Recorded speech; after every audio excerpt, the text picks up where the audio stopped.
l'abbiamo invitata perché come vicepresidente della Commissione per lo sviluppo regionale del Parlamento europeo ci sono delle teme che lavori tu e sono a cuore del Georgesio. Noi siamo il più grande sindacato di Malta, abbiamo più o meno dei 50.000 iscritti e adesso, prima erano quasi tutti maltesi, adesso sta cambiando tutto, il posto di lavoro sta cambiando, ci sono stranieri, italiani, dall'Unione Europea il più grande gruppo è italiano, abbiamo anche dei shop steward, dei rappresentanti dei lavoratori italiani e adesso anche abbiamo il primo delegato nella nostra conferenza che noi facciamo ogni 4 anni, che è un italiano, e così tutto il lavoratore si sta cambiando e ci sono delle teme che dobbiamo affrontare e discutere: l'integrazione, la mobilità dei lavoratori, che abbiamo fatto in questi 2 anni, abbiamo lavorato per fare la direttiva europea, di cambiarla. È cambiata, siamo contenti e soddisfatti, però non siamo soddisfatti del fatto che dovrà prendere 2 anni per entrare in vigore, che è troppo tempo per noi. I sindacalisti, come tu lo sai, siamo sempre soddisfatti, però c'è qualcosa da migliorare, è perché la gente è affettuata adesso. Abbiamo dei problemi con i cantieri di Colombo, che possiamo parlare dopo con te, e anche i fondi dell'Unione Europea che saranno qui indirizzati qui a Malta. Noi pensiamo che, a parte per gli altri, l'educazione, l'incremento delle capacità dei lavoratori è il modo perché adesso si sta cambiando tutto.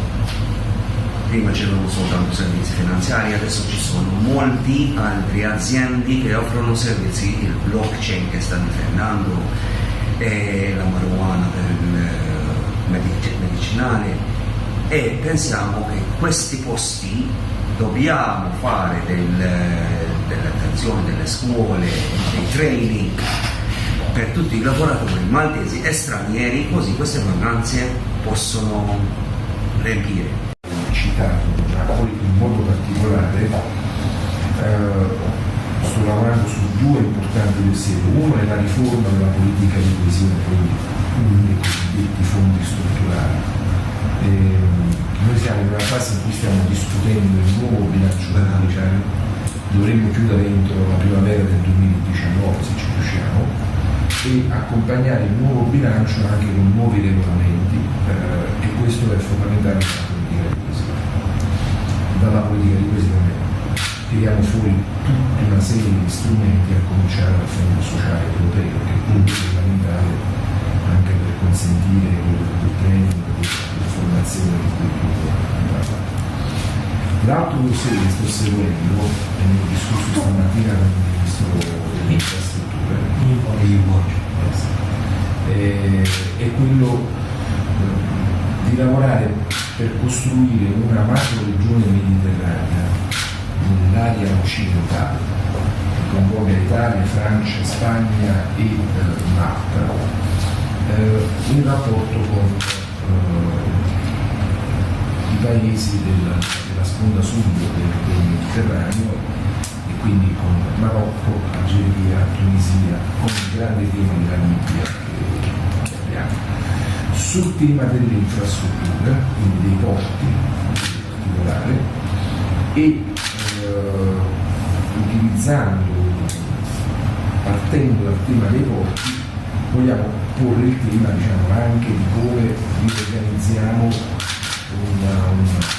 un governo di quest'area e dei fenomeni che in quest'area, si vanno via via dall'immigrazione alle questioni ambientali, alla sostenibilità della vita sulle nostre coste, quindi è uno strumento nuovo che l'Europa si sta dando. Noi vorremmo provare a costruire una sperimentazione in questa parte del Mediterraneo.